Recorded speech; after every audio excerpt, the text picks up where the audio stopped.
આખા દિવસની 10 એવી મોટી ઘટના, 10 એવા મોટા સમાચાર જે તમારે જાણવા જરૂરી છે, એ બધા વિશે આજના વિડીયોમાં આપણે ટૂંકમાં ચર્ચા કરી લઈએ. અને શરૂઆત આપણે પીએમ મોદીથી કરીએ તો તેમણે ઉત્તર પ્રદેશના કાનપુરમાં આજે એવું કહ્યું કે પાકિસ્તાને આજીજી કરીને અને વિનંતી કરીને આજે યુદ્ધ વિરામ છે એ કરાવ્યું હતું અને આજે ઓપરેશન સિંદૂર આપણું છે એ હજુ પણ ચાલુ છે. સાથે એમણે એમ પણ કહ્યું કે ભારત દરેક આતંકવાદી હુમલાનો યોગ્ય જવાબ આપશે અને જવાબ આપવાની રીત અને પરિસ્થિતિ સેના દ્વારા નક્કી કરવામાં આવશે. અને હવે ભારત પાકિસ્તાનના પરમાણુ બોમ્બની ધમકીઓથી ડરશે પણ નહીં.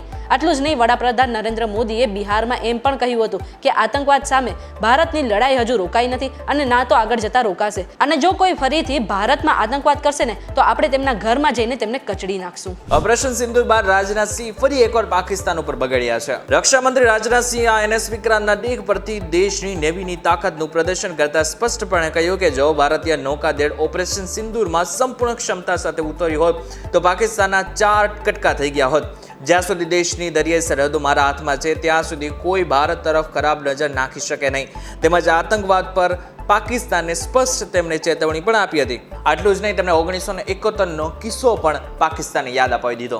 દેશમાં કોરોના ધીરે ધીરે વધી રહ્યો છે અને એવું કહેવાઈ રહ્યું છે કે જે કોરોનાના એક્ટિવ કેસનો આંકડો છે ને એ 1200 ને પાર પહોંચી ગયો છે. અને બીજી તરફ ગુજરાતમાં પણ કોરોનાનો કહેર વર્તાઈ રહ્યો છે, કારણ કે ગુજરાતમાં કોરોનાના એક્ટિવ કેસની સંખ્યા 223 ને પાર પહોંચી ગઈ છે. આટલું જ નહીં, છેલ્લા 48 કલાકમાં જે કોરોના કેસ છે એમાં બમણો વધારો થયો છે અને એક 8 મહિનાની બાળકીને પણ કોરોના પોઝિટિવ આવ્યો છે. કડી અને વિસાવદરની જે પેટા ચૂંટણી યોજવાની છે એના લઈને મોટા સમાચાર સામે આવ્યા છે. કડી અને વિસાવદરની પેટા ચૂંટણી પર કબજો કરવા રાજકીય પક્ષો મેદાનમાં ઉતરી ગયા છે.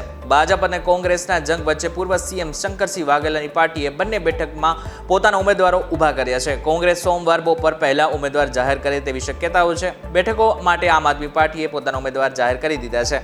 હવે ભાજપ ક્યારે તેના ઉમેદવારો જાહેર કરશે તેના ઉપર સૌની નજર છે.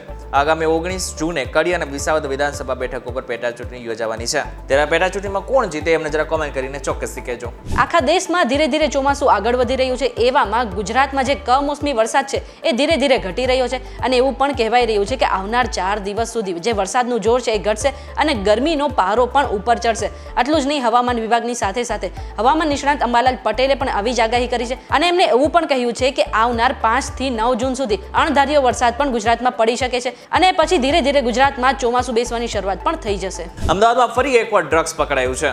અમદાવાદ એસઓજી ક્રાઇમ બ્રાન્ચે દાણી લીમડા વિસ્તારમાં રેડ કરીને પોલીસે 11 લાખની કિંમતો MD ડ્રગ્સનો જથ્થો ઝડપી પાડ્યો છે. સાથે જ 3 આરોપીઓની ધરપકડ પણ કરવામાં આવી છે. વડોદરાના સાવલીમાં એક મોટી સ્ટેટ મોનિટરિંગ ટીમની કાર્યવાહી પણ સામે આવી છે. વિદેશી દારૂના મુદ્દામાલ સાથે 2 શખ્સની ધરપકડ કરવામાં આવી છે. વિદેશી દારૂના જથ્થા સાથે 12 વાહનો એટલે કુલ 82 લાખથી વધુનો મુદ્દામાલ જપ્ત કરવામાં આવ્યો છે. અને બીજી બાજુ અરવલ્લીમાં પણ દારૂના અડ્ડા ઉપર રેડ કરવામાં આવી અને બુટલેગરો ઉપર તવાઈ બોલાવવામાં આવી હતી. વડોદરામાં ફરી એક વખત નશામાં ધૂત કાર ચાલકે 3 વાહનોને અડફેટે લીધા હતા. ગોત્રી વિસ્તારમાં કાર ચાલકે 3 વાહનોને અડફેટે લીધા હતા અને નશામાં ધૂત થઈને પૂર ઝડપે કાર ચલાવતો હતો. SBI બેંક પાસે સ્કૂટર પર સવાર યુવતી અને યુવકને ટક્કર મારી હતી અને ભાગી રહેલા કાર ચાલકને રોષે ભરાયેલા ટોળાએ માર પણ માર્યો હતો. જોકે સદનસીબે કોઈ જાનહાનિ નથી થઈ, પરંતુ કારમાંથી બિયરના ટીન મળી આવ્યા હતા અને અત્યારે પોલીસે ગુનો નોંધીને આગળની કાર્યવાહી પણ શરૂ કરી દીધી છે. રાજ્યમાં આગામી 1 જૂને રાશન કાર્ડની જે દુકાનો છે, જેટલી પણ દુકાનો છે એ બધી બંધ રહી શકે છે. રાજ્યમાં 1 જૂનથી રાશનની દુકાનો બંધ રાખવાનો ફેર પ્રાઇસ શોપ્સ એસોસિએશન દ્વારા નિર્ણય લેવામાં આવ્યો છે, જેના કારણે લાખો રાશન ધારકોને ભારે હાલાકીનો સામનો કરવો પડશે.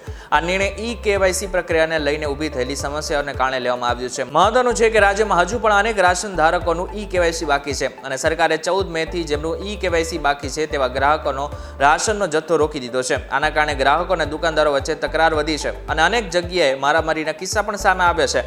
ફેર પ્રાઇસ શોપ્સ એસોસિએશનના પ્રમુખ પ્રહલાદ મોદીએ આક્ષેપ કરતા જણાવ્યું હતું કે સરકાર અધિકારીઓને જે કામ કરવું જોઈએ તે કર્યું નથી અને તેમના જ લીધે KYCની જે પ્રક્રિયા છે એ જટિલ બની છે. મહત્વનું છે કે આ લોકોનો એવો પણ આક્ષેપ છે કે સરકારને અમને 5 લાખ રૂપિયાનું વળતર આપવાનું હતું, જે પણ સરકારે અમને નથી આપેલું. જો રાહુલ ગાંધી પ્રધાનમંત્રી હોત ને તો અત્યાર સુધી POK પાછું આવી ગયું હોત. આવું કહ્યું છે તેલંગાણાના CM રેવંત રેડ્ડીએ. આટલું જ નહીં, રેવંત રેડ્ડીએ યુદ્ધ વિરામના નિર્ણય પર ચર્ચા કરવા માટે સર્વપક્ષીય બેઠક ન બોલાવવા બદલ આપણા વડાપ્રધાન પર પ્રહાર પણ કર્યા હતા. સાથે અંતમાં તેમણે એમ પણ કહ્યું કે નાગરિકો અને રાજકીય પક્ષોની જે વારંવાર વારંવાર દરખાસ્ત છે કે પીઓકે આપણે પાછું લેવું જોઈએ, એ દરખાસ્ત પર પણ કેન્દ્ર સરકારે હજુ સુધી પૂરી નથી કરી. જમ્મુ કાશ્મીરના પહેલગામમાં જે ઘટના બની આ બાદ એનો જે માસ્ટર માઇન્ડ છે એ પાકિસ્તાનમાં જોવા મળ્યો છે.